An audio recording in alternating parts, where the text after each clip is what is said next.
കർത്താവായ യേശുക്രിസ്തുവിന്റെ നിസ്തുല്യ നാമത്തിൽ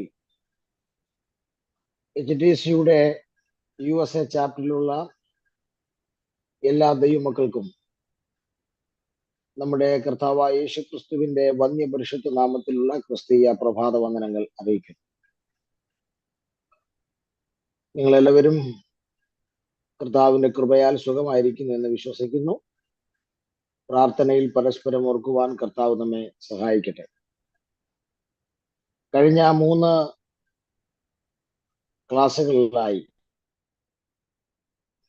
അതായത് ഇന്നത്തെ ക്ലാസ്സോടെ കൂട്ടി 3ാമത്തെ ക്ലാസ്സിൽ നാം പഠിക്കുന്ന വിഷയം ഗ്രോ ഇൻ ഫെയ്ത്ത് എന്നുള്ള വിഷയമാണ്. വിശ്വാസത്തിൽ വളരുക എന്നുള്ള വിഷയമാണ്. കഴിഞ്ഞ 2 ക്ലാസ്സുകൾ പിന്നിട്ടു. നിങ്ങൾക്ക് എത്രമാത്രം ആ വിഷയങ്ങൾ പ്രയോജനപ്പെട്ടു എന്ന് കർത്താവിനും നിങ്ങൾക്കും മാത്രമേ അറിയത്തുള്ളൂ. സ്തോത്രം. എങ്കിലും എൻ്റെ യൂട്യൂബിനകത്തൂടെ പല ആളുകളും ആ വിഷയത്തെക്കുറിച്ച് കേൾക്കുകയും പഠിക്കുകയും ചെയ്യുന്നുണ്ട് എന്നുള്ളത് എനിക്ക് വളരെ അനുഗ്രഹീതമായ വിഷയമാണ്. ആദ്യത്തെ ക്ലാസ്സിൽ നമ്മൾ വിശ്വാസത്തിന്റെ കുറച്ച് നിർവചനങ്ങൾ ഇബ്രായ ലേഖനം 11ാം അധ്യായമൊക്കെ വെച്ച് നമ്മൾ കണ്ടു. 2ാമത്തെ ക്ലാസ്സിൽ വിശ്വാസത്തിന്റെ കുറവ് എങ്ങനെ പരിഹരിച്ച് വിശ്വാസം എങ്ങനെ ഉയർത്താം, വർദ്ധിപ്പിക്കാം എന്നുള്ളതിനെ കുറിച്ചാണ് നമ്മൾ ചിന്തിക്കുന്നത്. ഇന്ന് നമ്മൾ ചിന്തിക്കാൻ പോകുന്ന വിഷയം, ഇന്ന് ചിന്തിക്കാൻ പോകുന്നെന്ന് പറഞ്ഞാൽ ജസ്റ്റ് ഒരു ഇൻട്രൊഡക്ഷൻ പറഞ്ഞാൽ മാത്രം. കണ്ടിന്യൂഷൻ നമുക്ക് അടുത്ത ക്ലാസ്സിൽ ഉണ്ടാകും. കാരണം ഇന്ന് അധികം ദിവസം എനിക്ക് ക്ലാസ് എടുക്കാനുള്ള നിർവാഹമില്ല. ഒരു 10-20 മിനിറ്റ് കഴിയുമ്പോൾ ഞാൻ അവസാനിപ്പിക്കും. സ്തോത്രം.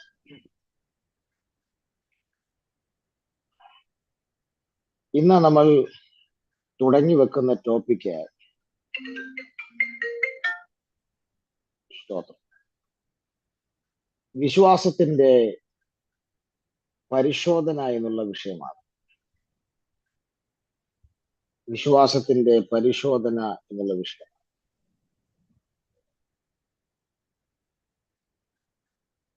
സ്തോത്രം. ഈ വിഷയത്തെക്കുറിച്ച് ആധികാരികമായി നമുക്ക് കുറച്ച് കാര്യങ്ങൾ ചിന്തിക്കാനുണ്ട്. നമുക്കതിലേക്ക് കൃപയാൽ കടന്നു വരാൻ കർത്താവ് സഹായിക്കട്ടെ. അതിനു മുൻപ് വിശ്വാസത്തെക്കുറിച്ച് കഴിഞ്ഞ ദിവസം വായിച്ചപ്പം ഒരു ആൾ പറഞ്ഞിരിക്കുന്ന ഒരു സ്റ്റേറ്റ്മെന്റ്, ആ സ്റ്റേറ്റ്മെന്റ് ഇങ്ങനെയാണ്: വിശ്വാസം എന്നാൽ വിശുദ്ധ ശ്വാസം ആണെന്നാണ് അദ്ദേഹം പറഞ്ഞിരിക്കുന്നത്. വിശ്വാസം എന്നാൽ വിശുദ്ധ ശ്വാസം. അദ്ദേഹം കൊടുത്തിരിക്കുന്ന ഡെഫിനിഷനാണ്. അതെനിക്കൊരു പുതുമയായ കാര്യമായതുകൊണ്ടാണ് ഞാൻ നിങ്ങളോട് പറയുന്നത്. നമുക്ക് എന്തും പുതുമ കാണുമ്പോൾ നമ്മൾ പറയണമല്ലോ. സ്തോത്രം. ഞാൻ അതിനെക്കുറിച്ചൊന്ന് ആലോചിച്ചപ്പോൾ ശരിയായിട്ട് എനിക്ക് തോന്നി.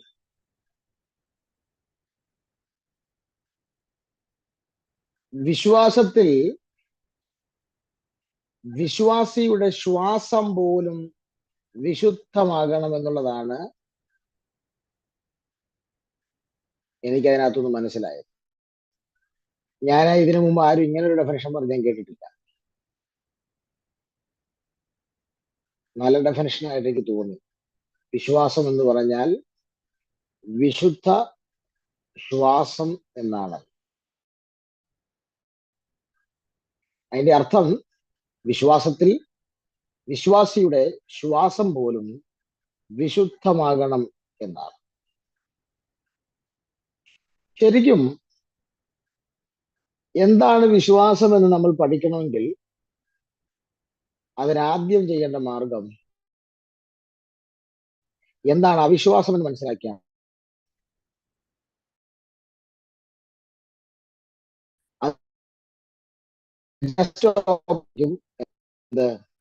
വിശ്വാസം. ഒരു പാസേജിലേക്ക് സുവിശേഷങ്ങളിൽ രേഖപ്പെടുത്തിയിരിക്കുന്ന ഒരു സംഭവത്തിലേക്ക് നമുക്കൊന്ന് കടന്നു ചെല്ലാം. ആ സംഭവം നമ്മളൊന്ന് ശ്രദ്ധിക്കുമ്പോൾ അതിന്റെ ജസ്റ്റ് ഓപ്പോസിറ്റ് സൈഡ് നമ്മൾ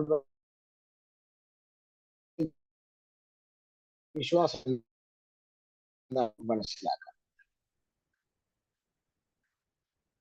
ലൂക്കോസിന്റെ സുവിശേഷം 8-ാം അധ്യായം 26 മുതൽ 33 വരെയുള്ള വേദവാക്യങ്ങൾ. ലൂക്കോസിന്റെ സുവിശേഷം 8-ാം അധ്യായം 26 മുതൽ 33 വരെയുള്ള വേദഭാഗം. ഈ ഭാഗത്ത്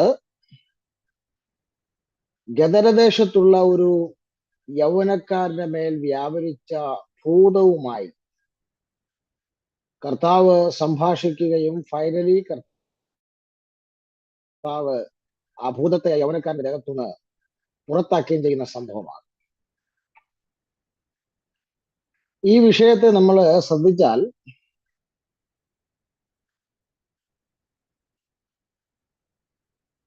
ഇതിനകത്തുനിന്ന് നമുക്ക് മനസ്സിലാക്കാൻ പറ്റുന്ന ചില കാര്യങ്ങളൊന്ന് ഒപ്പിയെടുക്കാമെന്നാണ് ചിന്തിക്കുന്നത്. കർത്താവ് ഭൂതബാധിതനായ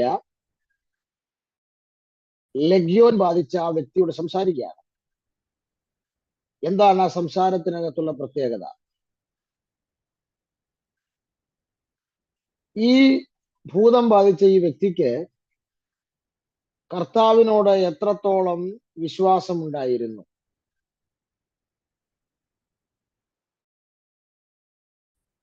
അവൻ യേശുവിനോട് ചോദിക്കുകയാണ്, എനിക്കും നിനക്കും തമ്മിൽ എന്ത്?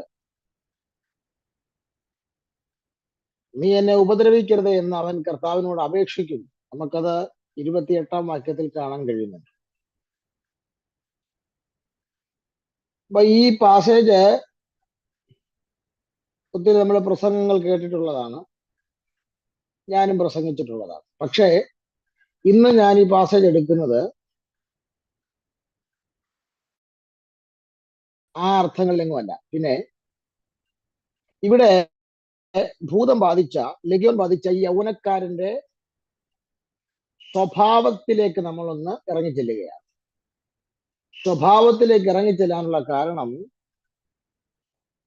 അവന്റെ സ്വഭാവം ഒരു അവിശ്വാസിയുടെ സ്വഭാവവുമായി കണക്റ്റഡ് ആണ്.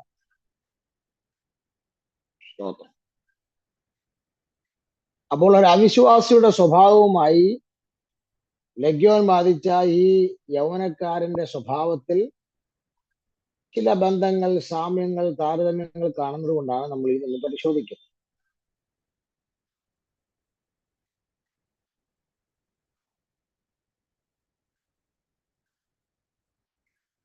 ഒന്നാമത്തേവന്റെ സ്വഭാവം, ഇവൻ ബഹുകാലമായി വസ്ത്രം ധരിച്ചിരുന്നില്ല. നിങ്ങൾ 27-ാം വാക്യം നോക്കിയാൽ മതി. ഞാൻ വാക്യം വായിക്കുന്നില്ല, നിങ്ങൾ എൻ്റെ കൂടെ ആ വാക്യം നോക്കി പോകുന്ന നല്ലതാണ്. ബഹുകാലമായി ഇവൻ എന്ത് ചെയ്തിട്ട്? വസ്ത്രം ധരിച്ചിട്ട്. രണ്ടാമത്തേവന്റെ സ്വഭാവം, ബഹുകാലമായി ഇവൻ വീട്ടിൽ പാർത്തിട്ട്.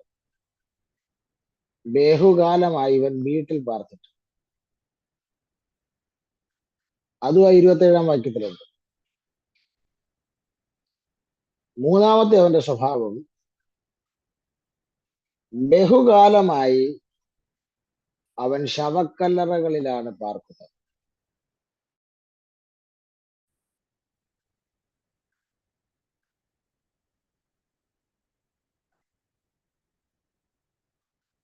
നാലാമത്തെ അവന്റെ സ്വഭാവം, ബഹുകാലമായി അവൻ ചങ്ങലകളിലും വിലങ്ങുകളിലും ബന്ധിക്കപ്പെട്ടിരിക്കുകയാണ്. 29-ാം വാക്യം.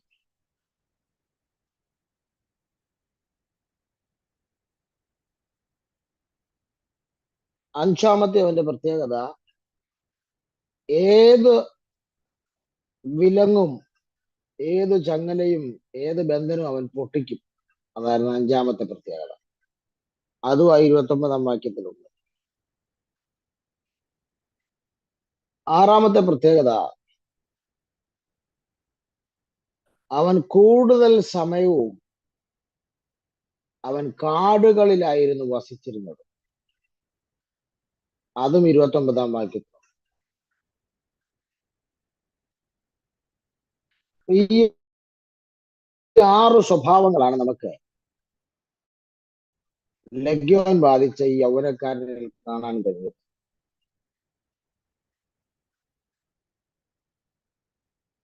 വേറെ പ്രശ്നങ്ങൾക്കും ഉപയോഗിക്കാവുന്ന 6 പ്രധാനപ്പെട്ട പോയിന്റുകളാണ്.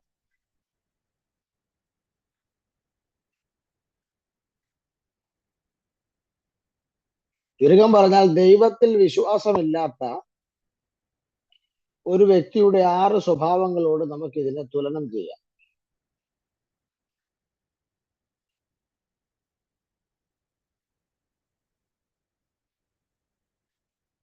എന്തൊക്കെയാണ് 6 സ്വഭാവങ്ങൾ? ഒന്ന്, വസ്ത്രം ധരിക്കത്തില്ല.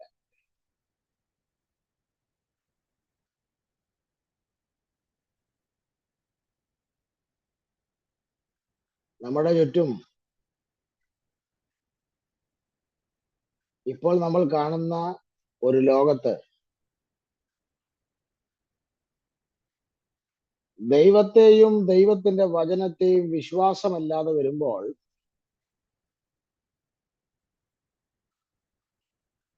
സമൂഹം പറയുന്ന ഒരു സ്റ്റേറ്റ്മെന്റ് ആണ്,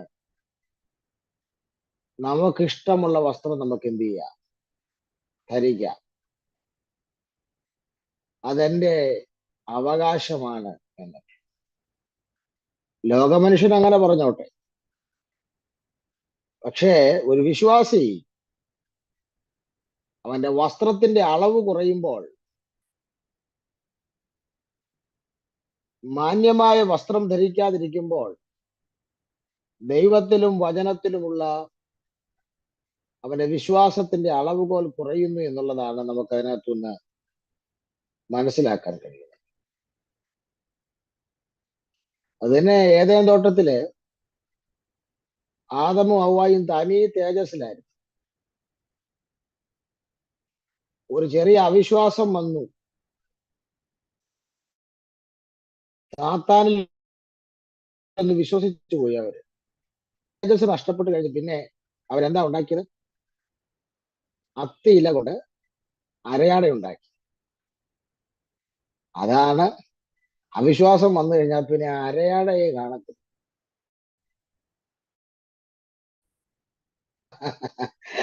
പല സഭകളിലും ഒക്കെ ഇപ്പം ഈ ഹവ്വാടെ കൊച്ചുമക്കളെ കാണാൻ കഴിയുന്നുണ്ട്.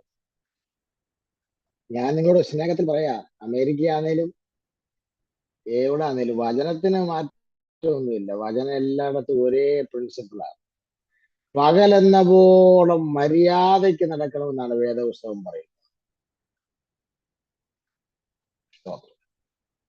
അപ്പോൾ വസ്ത്രത്തിൽ അളവ് കുറയുന്നതിന്റെ ഒരു കാരണം ഈ ലഗ്യോൻ കയറുന്നതിന്റെ ഒരു ലക്ഷണമാണ്.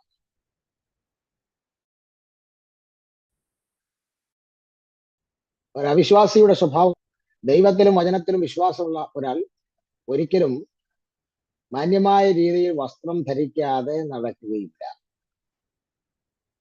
സ്തോത്രം. എങ്ങനെയാണ് ദൈവത്തെ സേവിക്കാൻ, എങ്ങനെയാണ് ദൈവത്തെ സ്തുതിക്കാൻ ബൈബിൾ പറയുന്നത്? വിശുദ്ധ വസ്ത്രാലങ്കാരത്തോടെ. എനിക്ക് തോന്നുന്ന പോലല്ല. പിന്നെ വിശുദ്ധ വസ്ത്രാലങ്കാരത്തോടെ യഹോവയെ സേവിപ്പീൻ. വിശുദ്ധ വസ്ത്രാലങ്കാരത്തോടെ യഹോവയെ സ്തുതിപ്പിൻ എന്നാണ് പറയുന്നത്. അപ്പം ദൈവത്തെ സേവിക്കുന്നതിനകത്ത് വസ്ത്രം ഒരു പ്രധാന വിഷയമാണ്.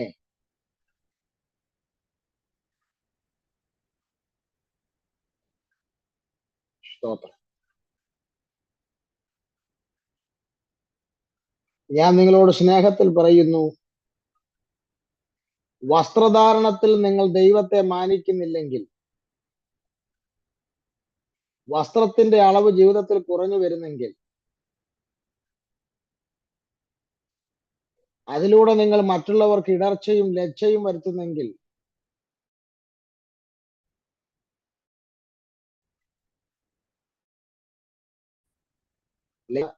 ആ യൗവനക്കാരനുമായി യാതൊരു വ്യത്യാസവും നമുക്കില്ലെന്നുള്ളതാണ് തിരുവഴുത്ത് സൂചിപ്പിക്കുന്നത്.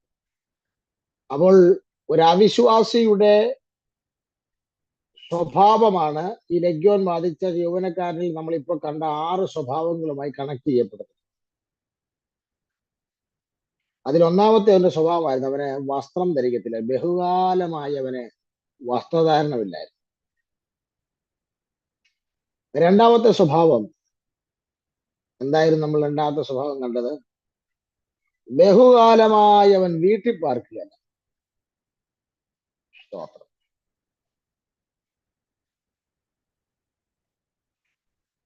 ഈ വീട്ടിൽ പാർത്താലേ സന്ധ്യപ്രാർത്ഥനയൊക്കെ വീട്ടിലുണ്ടാകത്തുള്ളൂ. പല ആൾക്കും വീട്ടിൽ പാർക്കുന്ന സ്വഭാവമില്ല. ഈ സന്ധ്യപ്രാർത്ഥനയും പ്രഭാത പ്രാർത്ഥനയൊക്കെ ഉള്ള എത്ര വീടുകളുണ്ട്? അപ്പനും അമ്മയും മക്കളും കൂടെ സന്ധ്യായാഗത്തിങ്കലാണ് ദാനിയേലിന്റെ ദൂതൻ വന്നത്. സ്തോത്രം. ഇതൊക്കെ ഉണ്ടാകണമെങ്കിൽ വീട്ടിൽ പാർക്കണം. മിക്കവാറും ആളുകളൊക്കെ ടൂറിലായി. ഇപ്പം വീടുമായിട്ട് വലിയ ബന്ധമൊന്നുമില്ല.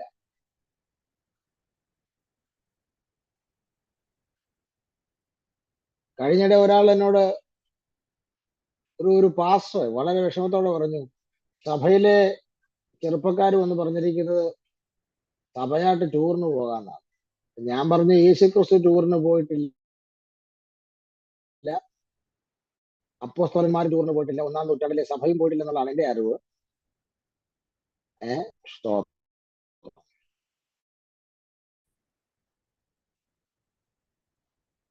വീടുകളിൽ പാർക്കുന്നില്ല.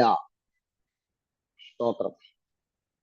ചില ആളുകൾ പിന്നെ എടുക്കാറാ, അവര് സന്ധ്യപ്രാർത്ഥന സമയം കഴിഞ്ഞാൽ വീട്ടിൽ കയറത്തും. ഇല്ല, അവര് ഫോൺ വിളിച്ചു പറയും, എന്താ നിങ്ങൾ അങ്ങ് പ്രാർത്ഥിച്ചു അല്ല തുടങ്ങിക്കോ, ഞാൻ ലേറ്റ് ആകും അല്ലെങ്കിൽ താമസിക്കും. വീടുകളിൽ പാർക്കാൻ കഴിയുന്നില്ല എന്ന് പറഞ്ഞാൽ പ്രാർത്ഥനയ്ക്ക് ഇരിക്കാൻ കഴിയുന്നില്ല കുടുംബവുമായി ബന്ധപ്പെട്ട്. സ്തോത്രം. ഇന്ന് രാവിലെ നിങ്ങൾ മെസ്സേജ് കേൾക്കുമ്പോൾ നിങ്ങളുടെ വീട് വളരെ പ്രധാനമാണ്. ഒരാളുടെ ക്യാരക്ടർ രൂപീകരണത്തിനകത്ത് അവന്റെ വീട്ടിലെ സിസ്റ്റം വളരെ പ്രധാനമാണ്. മെഡിക്കൽ സയൻസിൽ ഒരു വിദഗ്ധനായ ഡോക്ടർ പറഞ്ഞത് ഞാൻ കേട്ടത്, ഒരു കുഞ്ഞ് ജനിച്ചാൽ 0 to 7 ഏജ് വരെ, ആദ്യത്തെ 7 വയസ്സ് വരെയാണ് അവന്റെ സോളിനകത്ത് വളർച്ച ഉണ്ടാകുന്നത്. ആ 7 വയസ്സിനിടയ്ക്ക് ആ കുഞ്ഞിന് വീട്ടിലുണ്ടാകുന്ന പല പ്രതിസന്ധികൾ, പല വാക്വാദങ്ങൾ, പല വിഷയങ്ങൾ ആ കുഞ്ഞിൽ ഉണ്ടാക്കുന്ന ഡാമേജ് വളരെ അധികമാണ്. ആ 7 വയസ്സിനിടയ്ക്ക് സംഭവിച്ച ഡാമേജ് മരണം വരെ ആ കുഞ്ഞിൽ പ്രതിഫലിക്കുമെന്നുള്ളതാണ് എനിക്ക് മനസ്സിലാകുന്നത്. ഞാൻ നിങ്ങളോട് വളരെ സ്നേഹത്തിൽ പറയാം, നമുക്ക് വേണ്ട സൗഖ്യം സോളിനകത്താണ് നമുക്ക് വേണ്ടത്. സങ്കീർത്തനത്തിൽ ഒരു വാക്യം എടുത്ത് പലരും പ്രസംഗം കേട്ടിട്ടുണ്ട്, അവൻ വചനമായി ചെറുത് സൗഖ്യമാക്കി. ആ വാക്യം ശരിക്കും ശാരീരിക സൗഖ്യത്തെ കുറിച്ചല്ല അവിടെ പറയുന്നത്. അതിന്റെ ഇംഗ്ലീഷ് ഭാഷാന്തരങ്ങൾ പരിശോധിച്ചാൽ 3-4 പ്രാവശ്യം അടുപ്പിച്ച് അവിടെ സോൾ എന്നൊരു പദം പറയുന്നുണ്ട്. ഒരാളുടെ പ്രാണന്റെ സൗഖ്യത്തെ കുറിച്ചാണ് അവിടെ പറയുന്നത്.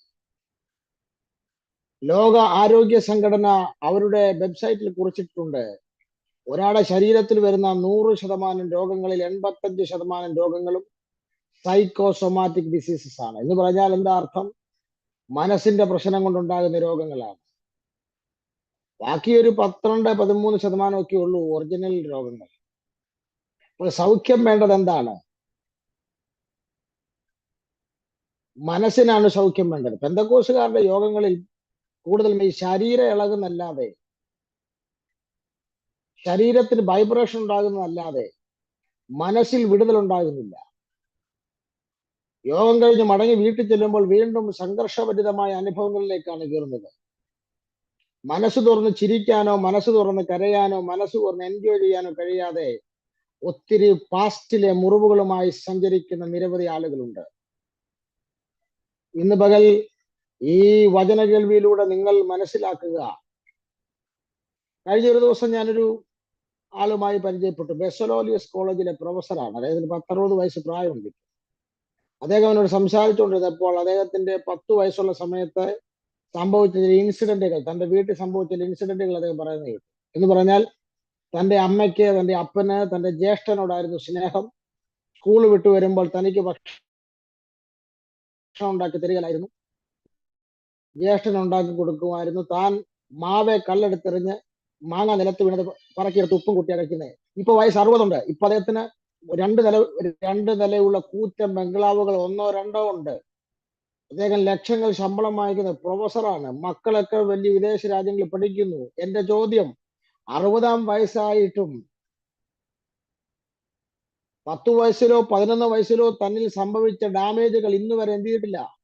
ഉള്ളിൽ നിന്ന് പോയിട്ടില്ല, സൗഖ്യം ഉണ്ടായിട്ടില്ല. പല ആളുകളും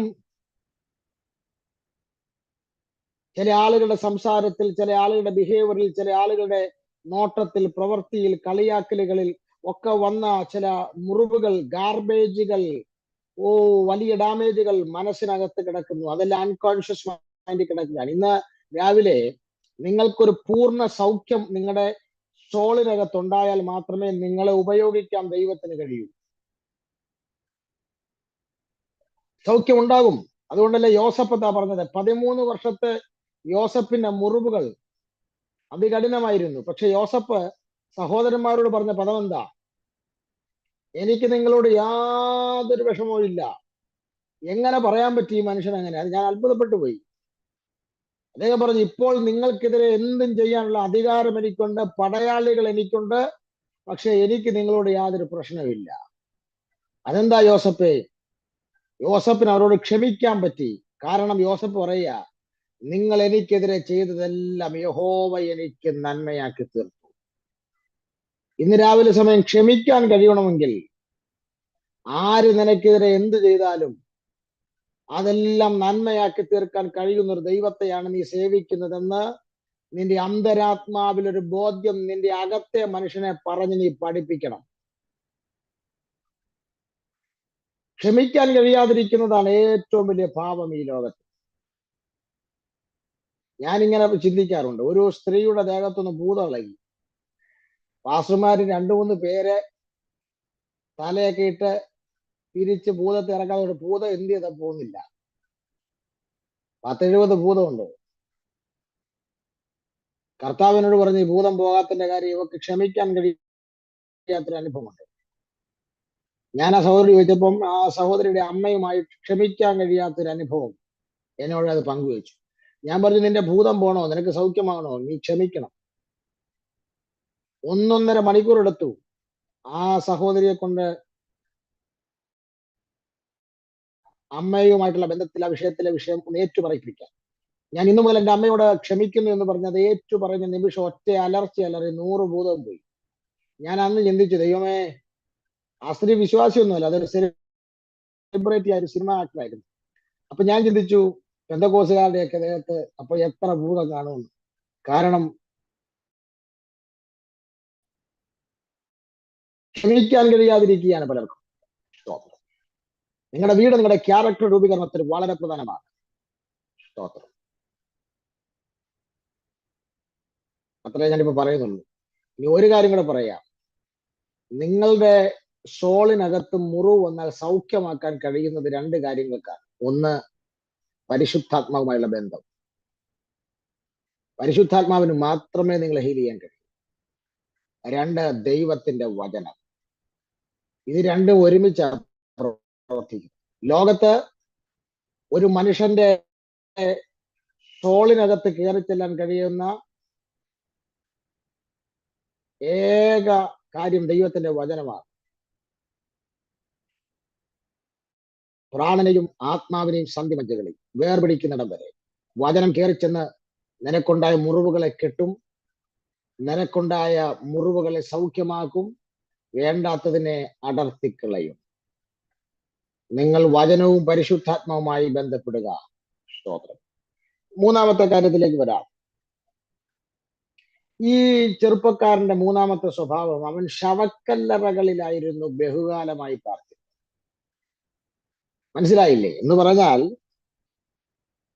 അവന്റെ ബന്ധം മുഴുവൻ ശവങ്ങളും മരണവുമായി ബന്ധപ്പെട്ടിരിക്കുക. പല ആളുകൾക്കും ഇന്ന് ജീവിച്ചിരിക്കുന്ന ആളുകളോട് വലിയ സ്നേഹമൊന്നുമില്ല, മരിച്ചുപോയവരോടാണ് സ്നേഹം. കഴിഞ്ഞ ദിവസം മരിച്ച ഒരാളെ കുറിച്ച് പറയാൻ തുടങ്ങിയപ്പോഴേ പൊട്ടിക്കരഞ്ഞു. ഞാൻ ചോദിച്ചു, റീസെന്റ് എങ്ങനെ മരിച്ചായിരിക്കുന്നവർക്ക് ഞാൻ ചോദിച്ചു, പറഞ്ഞ 60 വർഷമായി അച്ഛൻ മരിച്ചിട്ട്. ഞാൻ ഞെട്ടിപ്പോയി. 60 വർഷമായിട്ടും തീവ്ര ദുഃഖം ഉള്ളത്തിൽ നിന്ന് പോയിട്ടില്ല ആ ആളെ കുറിച്ചുള്ളത്. മരിച്ച ആളുമായി ബന്ധപ്പെട്ടുകൊണ്ടിരിക്കുക. അതിന്റെ കാര്യം എന്നാണെന്നറിയാമോ? ഈ തിരുവഴുത്തിലൊരു ഒരു വാക്യമുണ്ട്, റാഹേൽ മക്കളെ ചൊല്ലിക്കരയുന്നു. ഇരമ്യാവിലാണെന്ന് എനിക്ക് തോന്നുന്നു. ആശ്വാസം കൈക്കൊള്ളാൻ മനസ്സില്ലായകയാൽ. എന്താ അതിന്റെ അർത്ഥം?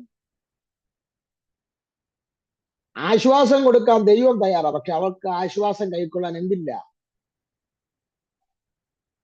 ദൈവം നിനക്ക് സകല ബുദ്ധിയും കവിയുന്ന ദൈവിക സമാധാനം, ആശ്വാസം തരാൻ റെഡിയാ. പക്ഷെ നിനക്ക് കൈക്കൊള്ളാൻ മനസ്സില്ലെങ്കിൽ പിന്നെ ദൈവം എന്ത് ചെയ്യും? നീ കൈപ്പറ്റണ്ട ഇത്. പണ്ട് അമേരിക്കൻ പ്രസിഡന്റ് ഒരാൾക്ക് ദയാഹർജി അനുവദിച്ചു കൊടുത്തു. തൂക്കിക്കൊല്ലാൻ വിധിക്കപ്പെട്ട ഒരാളാണ്. പക്ഷേ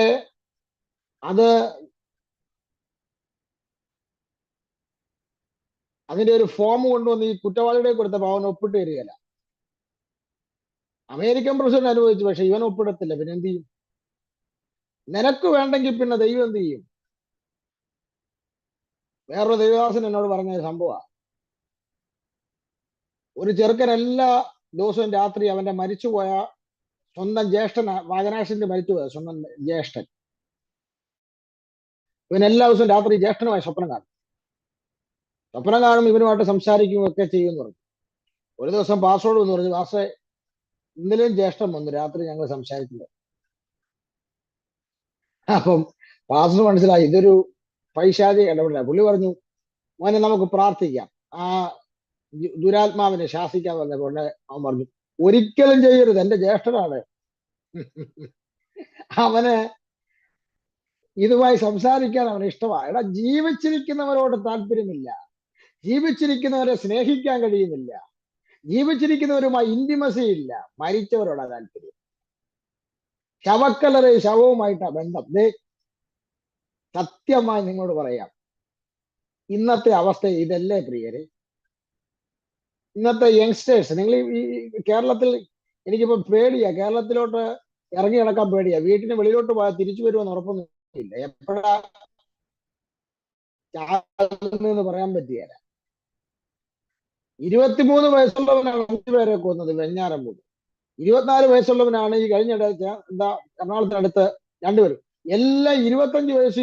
ഇവരുടെയൊക്കെ മനസ്സിനകത്ത് മുഴുവൻ എന്താ ഇപ്പം? മരണം, കൊലപാതകം, ശവം, ഇത് മാത്രമേ ഉള്ളൂ. എന്താ കാര്യം? ലഗ്യോൻ ബാധിച്ചിരിക്കുക. എന്താ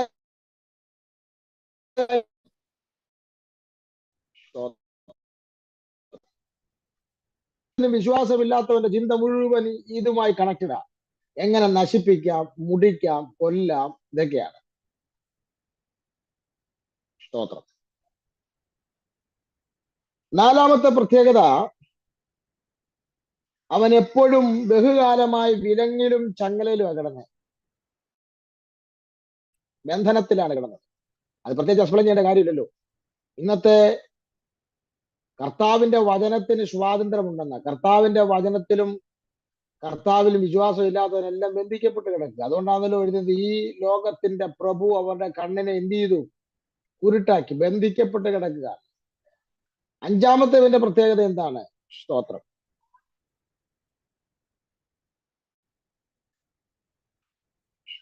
ഒന്ന്, അവൻ വസ്ത്രം ധരിക്കത്തില്ല. 2, അവൻ വീട്ടിൽ പാർക്കത്തില്ല. 3, അവൻ ശവക്കല്ലറകളിൽ കിടക്കുന്നു. 4, അവൻ വിലങ്ങിലും ചങ്ങലയിലുമാണ്. അഞ്ചാമത്തെ അവന്റെ പ്രത്യേകത എന്താ? അവൻ ഏത് ബന്ധനവും തകർക്കും.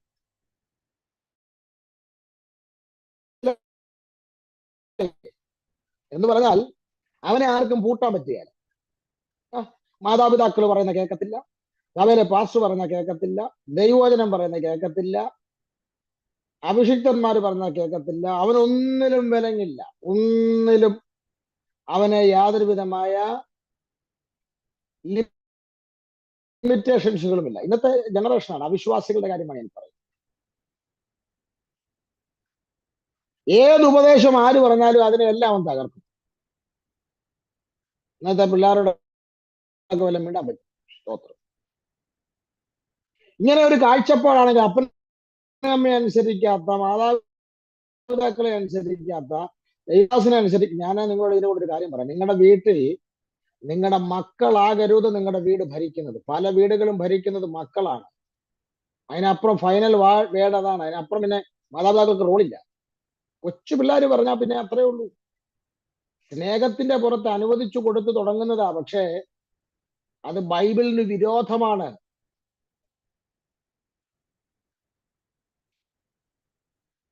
ഒരു ബന്ധനങ്ങളുമില്ല, ഒരു ലിമിറ്റേഷൻ, എല്ലാം പൊളിക്കും. ഉപദേശവും അവർക്ക് വിഷയമല്ല, വചനവും വിഷയമല്ല, അപ്പനും അമ്മയും പറഞ്ഞ വിഷയമല്ല, മാതാപിതാക്കളും വിഷയമല്ല, ഒന്നിലുമില്ല. അവരെ ഒന്നിലും നമുക്ക് ഇതാ ലഗ്യം ബാധിച്ചവന്റെ അതേ സ്വഭാവമാണ് ഇന്നത്തെ വിശ്വാസികളുടെയും ഇന്നത്തെ അവിശ്വാസികളുടെ ഒക്കെ സ്വഭാവങ്ങൾ. ആറാമത്തെ അവന്റെ സ്വഭാവം എന്തായിരുന്നു? ആറാമത്തെ അവന്റെ സ്വഭാവം, അവൻ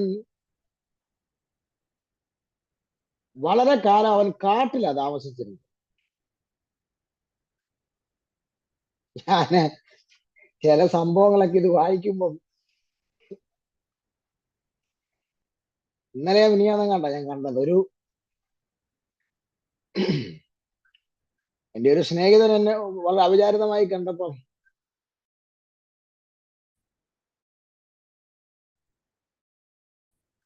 നാട്ടിലോട്ട് വന്ന അപ്പൊ എന്നോട് പറഞ്ഞു, ഒന്ന് പിള്ളേരുമൊക്കെ കിടന്ന് റിലാക്സ് ആകുമ്പോൾ. ഞാൻ എവിടാ പോകുന്നത്? ഒരു പ്രത്യേക സ്ഥലമാണ്. ഞാൻ ആ സ്ഥലപ്പേര് പറയാത്ത, ഇനി കോപ്പിറൈറ്റ് ഉണ്ടാകും, ഇനി നാളെ അവർ എനിക്കെതിരെ കേസ് കൊണ്ട് വരലുണ്ടോ. അത് കാടിനകത്ത് അറേഞ്ച് ചെയ്തിരിക്കുന്ന റിസോർട്ടാണ്. കൃത്രിമമായി ഇങ്ങനെ മഴ പെയ്തുകൊണ്ടിരിക്കുന്നു. അതായത് എനിക്ക് അതിന്റെ ഒരു അഡ്വർടൈസ്മെന്റ് ഒക്കെ ഇട്ട് തന്നു. ഞാൻ ഇതൊക്കെ കണ്ട് അത്ഭുതപ്പെട്ടു പോയി. എടാ, നാട്ടിൽ താമസിക്കേണ്ടവരല്ല എവിടെ പോയി താമസിക്കുക?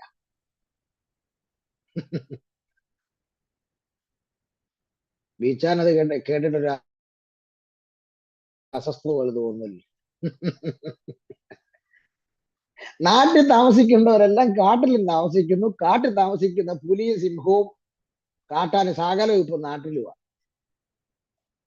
നിങ്ങൾ കാണുന്നില്ലേ ഡെയിലി എത്ര എണ്ണത്തെ കൊല്ലുന്നത്? പിന്നെ കാട്ടാനെയും പുലിയും. ഇത് ഭയങ്കര പ്രശ്നം നടന്നുകൊണ്ടിരിക്കുക എന്റെ വഴി. അപ്പൊ ഇവിടുന്ന് നാട്ടിലുള്ളതെല്ലാം കാട്ടിലോട്ടും കയറുന്നു, കാട്ടിലുള്ളതെല്ലാം നാട്ടിലോട്ടും വരുന്നു. ഇത് തന്നെയായിരുന്നു അവനും, ആരിലക്കവും ബാധിച്ചവനും. സ്തോത്രം.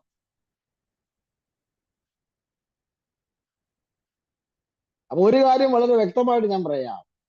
ചില ആളുകൾ കാട്ടിലൊക്കെ പോയിട്ട് രസമാണ്. ചിലർ പറയുന്ന കാട്ടിലൊക്കെ പോയിട്ട് ടെന്റൊക്കെ അടിച്ച് ഫുഡൊക്കെ പ്രിപ്പയർ ചെയ്ത് കാട്ടിൽ കിടക്കുക.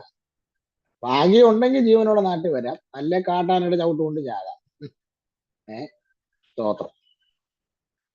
എന്ന് പറഞ്ഞാൽ എന്താ, ഏത് ദിവസം പറഞ്ഞ മറ്റേ ഒരു പയ്യനില്ലായിരുന്നോ? ഏത് ആ വീട്ടിലെ ഇളയ പയ്യൻ, പെന്തക്കോസുകാർ മുടിയനായ പുത്രൻ എന്ന് വിളിക്കുന്നില്ലേ? നമ്മൾ വിളിച്ച പേരാ, ബൈബിൾ അങ്ങനെ വിളിച്ചിട്ടില്ല. അവന്റെ പേരാ ഇളയ പയ്യൻ. അവന്റെ സ്വഭാവം ഇത് തന്നെയല്ലായിരുന്നു. അവന് വീട്ടിൽ ഇരിക്കുന്ന ഇഷ്ടമല്ലായിരുന്നു. അവന് വീതിയിൽ പോയി കിടക്കുമെന്നായിരിക്കുന്നത്. അങ്ങനെ ഇരിക്കുന്നത്. അവന് വീതിയിലും പന്നിയുടെ ഇടയിലൊക്കെ പോയി കിടക്കുകയൊക്കെയാ പുള്ളിക്ക് ഇഷ്ടം. പന്നിയുടെ മണവും വീതിയിലെ മണവും ഒക്കെ പുള്ളിക്ക് ഇഷ്ടം. വീടിനകത്തൊന്നും പുള്ളി സെറ്റാകത്തില്ല. അത് തന്നെ പുതിയ പിള്ളേരുടെ ഭാഷ പറഞ്ഞ സെറ്റാകത്തില്ല. സ്തോത്രം. അവർക്ക് വീടിനകത്തുള്ള ദൈവവചനമോ, വീടെന്ന് ഉദ്ദേശിക്കുന്ന സഭയും വീടാ, സഭയ്ക്ക് സഭായോഗത്തിന് പോകുന്നതോ ദൈവവചനം കേൾക്കുന്നതോ വീടിനകത്തുള്ള അറ്റ്മോസ്ഫിയർ ഒന്നും അവർക്ക് ഇഷ്ടമല്ല. അവർക്കിങ്ങനെ കാട്ടിക്കൂടെ കയറി നടക്കുന്നതാണ് ഇഷ്ടം. ഹണ്ടിങ് ഒക്കെയാണ് ഇഷ്ടം. പ്രിയരെ, ഈ 6 ക്വാളിഫിക്കേഷൻ ഞാൻ പറയുന്നില്ല, ഈ 6 സ്വഭാവങ്ങൾ, ക്യാരക്ടറുകൾ ലഗ്യോൻ ബാധിച്ച ആ ചെറുപ്പക്കാരനിൽ നിന്ന് നമ്മൾ കണ്ടതായി. ഇപ്പൊ ലൂക്കോസിന്റെ സുവിശേഷം 8-ാം അധ്യായത്തിൽ ഇതാണ് ഒരു അവിശ്വാസിയുടെ 6 സ്വഭാവം. ഒന്ന്, വസ്ത്രം ധരിക്കുകയല്ല. 2, വീട്ടിൽ പാർക്കുകയല്ല. 3, ശവക്കല്ലിലെ പാർക്കത്തുള്ളൂ. 4, ബന്ധനത്തിലാണ്. 5, അവൻ എല്ലാ ബന്ധനവും പൊട്ടിച്ച് സ്വതന്ത്രമായി നടക്കും. 6, കാട്ടിൽ പാർക്കും. ഇതിന്റെ നേരെ ഓപ്പോസിറ്റ് ആണ് ഒരു വിശ്വാസം. എന്താ? മാന്യമായി വസ്ത്രം ധരിക്കും, ആരെ കൊണ്ട് പറയിപ്പിക്കാൻ നിൽക്കുകയല്ല. 2, സന്ധ്യയ്ക്ക് മുമ്പ് വീടിനകത്ത് കാണും. കുടുംബ പ്രാർത്ഥനയും വീടുമായി ഫാമിലി ഒരു ഹരമായിരിക്കും. പ്രാർത്ഥനയും ആരാധനയും ഉപവാസമായി വീടിനകത്തുണ്ടാകും. 3, അത് മാത്രമല്ല, അവരുടെ മനസ്സിനകത്ത് കൊലപാതകവും മരണവും ശവവും ഒന്നുമില്ല. എങ്ങനെ ഒരാളെ ധൈര്യപ്പെടുത്താം, എൻകറേജ് ചെയ്യാം, ജീവിപ്പിക്കാം, ഇതായിരിക്കും അവരുടെ ചിന്ത. 4, അവര് അനാവശ്യമായ ഒരു കാര്യങ്ങളിലും ബന്ധിക്കപ്പെടത്തില്ല. 5, അവർ ദൈവവചനത്തിന്റെ ഉപദേശത്തിനകത്ത് ഒതുങ്ങി നിൽക്കും. സഭ എന്ന തോട്ടത്തിനകത്ത് നിൽക്കും, തോട്ടത്തിന് വെളിയിലല്ല. സ്തോത്രം. ഒരു ദൈവവചനം അനുശാസിക്കുന്ന ഒരു വിലങ്ങും പൊട്ടിച്ചവർ പോകത്തില്ല. സ്തോത്രം. വചനത്തിന്റെ ഉപദേശത്തിനകത്ത് നിൽക്കും. മാതാപിതാക്കൾക്ക് വിലയുണ്ടാകും. സ്തോത്രം. നോക്കിക്കേ, അത് മാത്രമല്ല, അവരാരും കാട്ടിൽ പോയി താമസിക്കത്തില്ല. കാടല്ല അവരുടെ വാസം. മനസ്സിലാകുന്ന എത്ര പേരുണ്ടെന്ന് എനിക്കറിയത്തില്ല. ഇന്ന് രാവിലെ നമ്മുടെ വിഷയം വളരെ ഗൗരവമാണ്. വിശ്വാസത്തിൽ വളരുക എന്നുള്ളതാണ് നമ്മുടെ വിഷയം. അതിന്റെ 3ാമത്തെ സെക്ഷനായത്. അപ്പൊ ഞാൻ പറഞ്ഞു വന്നത്, ഒരു അവിശ്വാസിയുടെ ഈ 6 സ്വഭാവങ്ങളുടെ ഓപ്പോസിറ്റ് ആണ് ഒരു വിശ്വാസിയുടെ 6 സ്വഭാവങ്ങൾ. ഈ സ്വഭാവത്തിനകത്തു നിന്ന് തന്നെ മനസ്സിലാക്കാം നീ ഒരു വിശ്വാസിയാണോ, നിന്നിൽ വിശ്വാസമുണ്ടോ എന്ന്. സ്തോത്രം. ഞാൻ മടങ്ങി വരട്ടെ, നമ്മുടെ ടോപ്പിക് ഒന്ന് പറഞ്ഞ് അവസാനിപ്പിക്കാം. അപ്പം നമ്മൾ 3ാമതായി ചിന്തിക്കാൻ പോകുന്ന വിഷയം വിശ്വാസത്തിന്റെ പരിശോധന എന്നുള്ള വിഷയമാണ്. അതിന് നമ്മൾ യാക്കോബിന്റെ ലേഖനമാണ് റെഫറൻസ് ആയിട്ട് എടുക്കുന്നത്. നമ്മൾ ഓരോന്നായി എടുത്തത് 1ാമത്തെ ക്ലാസ്സിൽ എബ്രായ ലേഖനം 11ാം അധ്യായമാണ് നമ്മൾ വിശ്വാസത്തിന്റെ ചരിത്രം എന്ന വിഷയത്തിന് വേണ്ടി എടുത്തത്. 2, നമ്മൾ വിശ്വാസത്തിന്റെ കുറവ് എങ്ങനെ പരിഹരിക്കാം എന്നുള്ളതിനെ കുറിച്ച് പഠിക്കാൻ 1 തെസ്സലോനിക്ക ലേഖനമാണ് എടുത്തത്. ഇന്ന് നമ്മൾ ജസ്റ്റ് ഒരു ഇൻട്രൊഡക്ഷൻ പറയുന്നേ ഉള്ളൂ. നമ്മൾ അടുത്ത ചൊവ്വാഴ്ചത്തെ ക്ലാസ്സിൽ ഡീറ്റെയിൽ പറയും. അടുത്ത ചൊവ്വാഴ്ച എക്സ്പ്ലനേഷൻ പറയും. അപ്പോൾ വിശ്വാസത്തിന്റെ പരിശോധനയ്ക്ക് നമ്മൾ ചിന്തിക്കേണ്ടത് യാക്കോബിന്റെ ലേഖനം 1ാം അധ്യായം. പ്രധാനമായും 2, 3 വാക്യങ്ങളാണ് നമ്മൾ ഇപ്പോൾ ചിന്തിക്കുന്നത്. എങ്കിലും 1ാം അധ്യായം മുഴുവൻ സഞ്ചരിച്ചേ മതിയാകൂ എന്നുള്ളത് ഒരു യാഥാർത്ഥ്യമാണ്. സ്തോത്രം. എന്റെ സഹോദരന്മാരെ, നിങ്ങൾ വിവിധ പരീക്ഷകളിൽ അകപ്പെടുമ്പോൾ നിങ്ങളുടെ വിശ്വാസത്തിന്റെ പരിശോധന സ്ഥിരത ഉളവാക്കുന്നു എന്നറിഞ്ഞാൽ അശേഷം സന്തോഷം എന്ന് എണ്ണുവീൻ. ഈ 1ാം അധ്യായത്തിൽ ഒരു 4-5 പാരഗ്രാഫുകൾ ഉണ്ട് കേട്ടോ. വിശ്വാസത്തിന്റെ പരിശോധന എന്ന ഈ വിഷയത്തിൽ നമ്മൾ ഈ 1ാം അധ്യായം മൊത്തം ചിന്തിക്കുമ്പോൾ ഒരു 4-5 പാരഗ്രാഫ്. ഇതിൽ പ്രധാനപ്പെട്ട 2 വിഷയങ്ങളാണ് 1ാം അധ്യായത്തിലുള്ളത്. അതിൽ 1ാമത്തെ വിഷയമാണ് വിശ്വാസത്തിന്റെ പരിശോധന. സ്തോത്രം.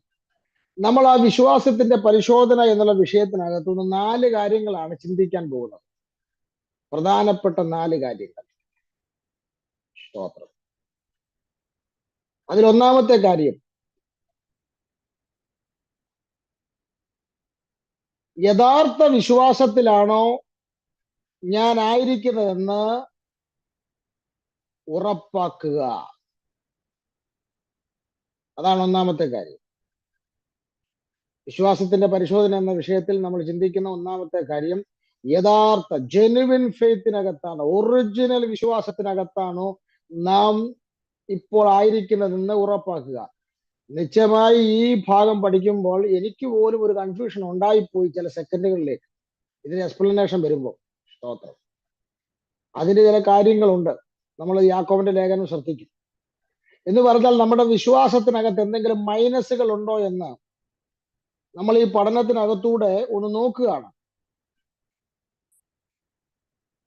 എന്താണ് ശരിക്കുമുള്ള വിശ്വാസം എന്ന് പറഞ്ഞാൽ ദൈവവചനത്തിലുള്ള വിശ്വാസം, ദൈവത്തിലുള്ള വിശ്വാസം, ഉപദേശത്തിലുള്ള വിശ്വാസം, ഇതെല്ലാം യഥാർത്ഥ വിശ്വാസത്തിനകത്ത് വരുന്നതാണ്. അപ്പോൾ യഥാർത്ഥ വിശ്വാസത്തിലാണോ നമ്മളിപ്പോ നിൽക്കുന്നത് എന്നുള്ളതാണ് കാര്യം. നമ്മൾ നിൽക്കുന്ന വേൾഡ് ഒരു മായാലോകമാണ്. ഇവിടുത്തെ ന്യൂജൻ സഭകൾ, ഇവിടുത്തെ പല ആളുകളും പറയുന്ന വിശ്വാസം എന്ന് പറയുന്നത് ഒറിജിനൽ ഫെയ്ത്ത് അല്ല. അത് ഞാൻ ബൈബിളിലൂടെ തെളിയിച്ചു തരും. സ്തോത്രം. ഫെയ്ത്ത് എന്താണെന്നുള്ളത് നമ്മൾ ലേഖനങ്ങളിലൂടെ, പ്രത്യേകിച്ച് ഈ ലേഖനത്തിനകത്തൂടെ നമ്മൾ ശ്രദ്ധിക്കും. അപ്പോൾ ഒന്ന്, വിശ്വാസത്തിന്റെ പരിശോധനയിൽ നാം ശ്രദ്ധിക്കുന്നത് വിശ്വാസം എന്നുള്ളത് നാം ഇപ്പോൾ നിൽക്കുന്നത് യഥാർത്ഥ വിശ്വാസത്തിലാണോ എന്നുള്ളത് നമ്മൾ ഉറപ്പുവരുത്തും. രണ്ടാമത്തെ കാര്യം, എന്റെ വിശ്വാസം ഫലം തരുന്ന വിശ്വാസമാണോ എന്ന് പരിശോധിക്കും. എന്ന് പറഞ്ഞാൽ നമ്മളുടെ വിശ്വാസം ഫലം തരുന്ന വിശ്വാസമാണോ അതോ ഒരു ഫലമില്ലാത്ത വിശ്വാസമാണോ എന്നുള്ള ചിന്തിക്കും. ഫലം തരുന്ന വിശ്വാസം അല്ലെങ്കിൽ അതിനെ പിന്നെ നിർത്തിയിട്ട് വലിയ കാര്യമൊന്നുമില്ല. അങ്ങനെയാണല്ലോ പറഞ്ഞത്. ഫലമില്ല, വെട്ടിക്കളഞ്ഞേക്കാനല്ലേ പിതാവ് പറഞ്ഞത്. സ്തോത്രം. ചില ആളുകളുടെ വിശ്വാസത്തിന് വലിയ ഫലമൊന്നുമില്ല.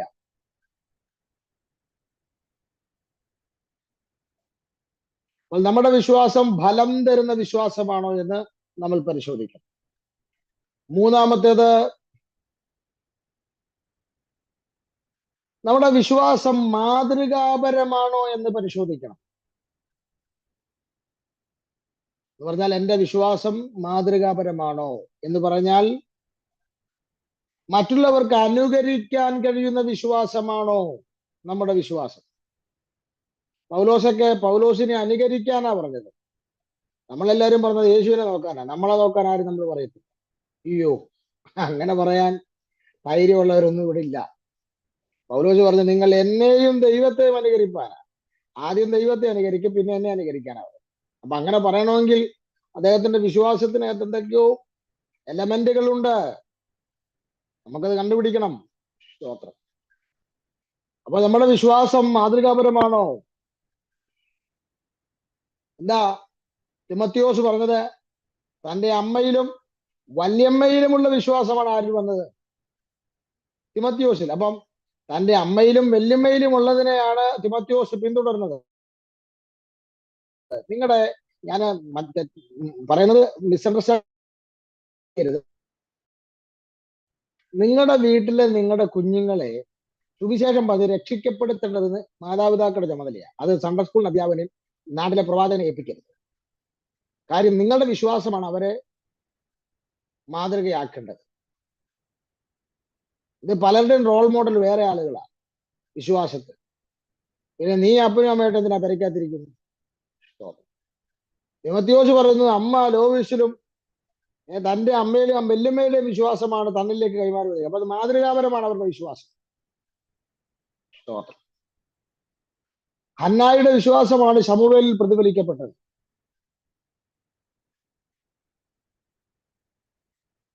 സ്തോത്രം. അപ്പോൾ നിങ്ങളുടെ വിശ്വാസം മാതൃകാപരമോ? അത് നമ്മൾ ഇതിനകത്ത് ഈ വിശ്വാസത്തിന്റെ പരിശോധന എന്ന ടോപ്പിക്കിൽ ചിന്തിക്കും. നാലാമത് നമ്മൾ ഒരു കാര്യം കൂടെ വളരെ ഗൗരവമായി ചിന്തിക്കാനുണ്ട്. നമ്മുടെ വിശ്വാസത്തിന്റെ നിജസ്ഥിതി എന്താണ്? റൈറ്റ് നൗ, ഇപ്പോൾ നമ്മൾ നിൽക്കുന്ന 2025 നാം നിൽക്കുന്ന വിശ്വാസത്തിന്റെ നിജസ്ഥിതി എന്താണ് എന്ന് പറഞ്ഞാൽ നമ്മുടെ വിശ്വാസത്തിന്റെ ഇപ്പോഴത്തെ സ്ഥിതി എന്താണ് എന്നുള്ളതാണ്. എന്ന് പറഞ്ഞാൽ നമ്മുടെ വിശ്വാസത്തിന്റെ ഗ്രാഫ് ഉയർന്നാണോ പോകുന്നത്, താഴോട്ടാണോ പോകുന്നത്? ആ ഗ്രാഫ് ഇപ്പോൾ എവിടെ നിൽക്കുന്നു? അതോ പ്രശ്നങ്ങൾ വരുമ്പം മാത്രമുള്ള വിശ്വാസമേ നമുക്കുള്ളൂ? ചിലർക്ക് അങ്ങനെയാണ്. SLC പരീക്ഷ വരുമ്പോഴും +2 പരീക്ഷ വരുമ്പോഴും ഉള്ള ഒരു വിശ്വാസമാണ് ചിലർക്ക് വിസ എക്സ്പയർ ആകാറാകുമ്പോൾ കമ്പനിക്കാർ റിന്യൂ ചെയ്ത് തരുമോ എന്നുള്ളൊരു അവസ്ഥ വരുമ്പോഴുള്ള വിശ്വാസമാണ് ചിലർക്ക് ക്യാൻസർ വരുമ്പോൾ, രോഗം വരുമ്പോഴുള്ള വിശ്വാസങ്ങളുണ്ട്. അതൊന്നും, അങ്ങനെ ഒരു വിശ്വാസത്തിലാണ് നിങ്ങൾ നിൽക്കുന്നതെങ്കിൽ അതിന്റെ നിജസ്ഥിതിയൊക്കെ പരിശോധിക്കപ്പെടണം. അതുകൊണ്ടാണ് ഞാൻ പറഞ്ഞത് ഗ്രാഫ് മുകളിലോട്ടോ താഴോട്ടോ എവിടെ നിൽക്കുന്നു? വിഷയങ്ങളുടെ മുമ്പിൽ മാത്രം പ്രതിഫലിക്കുന്ന വിശ്വാസമോ? അപ്പോൾ ഈ 4 കാര്യങ്ങൾ നമ്മൾ അടുത്ത ക്ലാസ്സിൽ ചിന്തിക്കും. ഒന്ന്, നമ്മൾ നിൽക്കുന്നത് യഥാർത്ഥ വിശ്വാസത്തിലാണോ? രണ്ടാമത്, നമ്മൾ വളരെ ഗൗരവമായി ചിന്തിക്കേണ്ട വിഷയം, സ്തോത്രം, നാം യഥാർത്ഥ വിശ്വാസത്തിലാണോ നിൽക്കുന്നതെന്ന് മാത്രമല്ല, സ്തോത്രം, നമ്മുടെ വിശ്വാസം ഫലം തരുന്ന വിശ്വാസമാണോ? നമ്മുടെ വിശ്വാസം ആർക്കെങ്കിലും അതുകൊണ്ട് ഫലം ഉണ്ടായിട്ടുണ്ടോ? നമ്മുടെ വിശ്വാസം കൊണ്ട് നമുക്ക് ഫലം ഉണ്ടായിട്ടുണ്ടോ? ചുറ്റുപാടുകൾക്ക് ഉണ്ടായിട്ടുണ്ടോ? നമ്മുടെ വിശ്വാസം മാതൃകാപരമാണ്. ആർക്കെങ്കിലും നിങ്ങളുടെ വിശ്വാസം ആരെങ്കിലും അനുകരിക്കുന്നുണ്ടോ? നിങ്ങളുടെ വിശ്വാസത്തിന്റെ നിജസ്ഥിതി ഇപ്പോൾ എന്താണ്? കണ്ണുകളടയ്ക്കാം, പ്രാർത്ഥിക്കാം. പിതാവേ, ഞങ്ങൾക്ക് ഇന്ന് രാവിലെ നൽകിത്തുന്ന ദൈവവചന പഠനത്തിനായി സ്തോത്രം. കഴിഞ്ഞ 2 ക്ലാസ്സുകളും ഇപ്പോൾ ഉൾപ്പെടെ 3-ാമത്തെ ക്ലാസ്സിലും വിശ്വാസത്തെക്കുറിച്ച് ഡീപ്പായി പഠിപ്പാൻ കർത്താവ് ഞങ്ങളെ സഹായിക്കുന്നല്ലോ. അങ്ങയുടെ കൃപയ്ക്കായി സ്തോത്രം. ഇവരെ ഞാൻ ബ്ലസ് ചെയ്ത് പ്രാർത്ഥിക്കുന്നവർ കർത്താവ് പേര് കേട്ട വിശ്വാസത്തിൽ വർധനവുള്ളവരായി തീരുവാൻ ദൈവം ഇവരെ സഹായിക്കണം. ഏത് വിഷയങ്ങളെയും വിശ്വാസത്തോടെ നേരിടുവാൻ കർത്താവ് ഇവരെ സഹായിക്കുന്നതിനായി പ്രാർത്ഥിക്കും. മഹത്വം കർത്താവ് എടുക്കും. പ്രാർത്ഥന കേൾക്കണം യേശു ക്രിസ്തുവിൻ നാമത്തിൽ തന്നെ. Thank you. God bless you. Thank you pastor. Thank you pastor. Thank you very much. നമുക്ക് ആശീർവാദം പറയാം. നമ്മുടെ കർത്താവായ യേശു ക്രിസ്തുവിന്റെ കൃപയും പിതാവായ ദൈവത്തിന്റെ സ്നേഹവും പരിശുദ്ധാത്മാവിന്റെ സംസർഗവും സഹവാസവും നാം ഓരോരുത്തരോടും, നാം പ്രാർത്ഥിച്ച വിഷയങ്ങളോടും, നാം പഠിച്ച് കേട്ട ഹല്ലേലൂയ വചനങ്ങളോടും, ആമേൻ, നമ്മളോട് വചനം സംസാരിച്ച പ്രിയ കർത്താവിന്റെ ദാസനോടും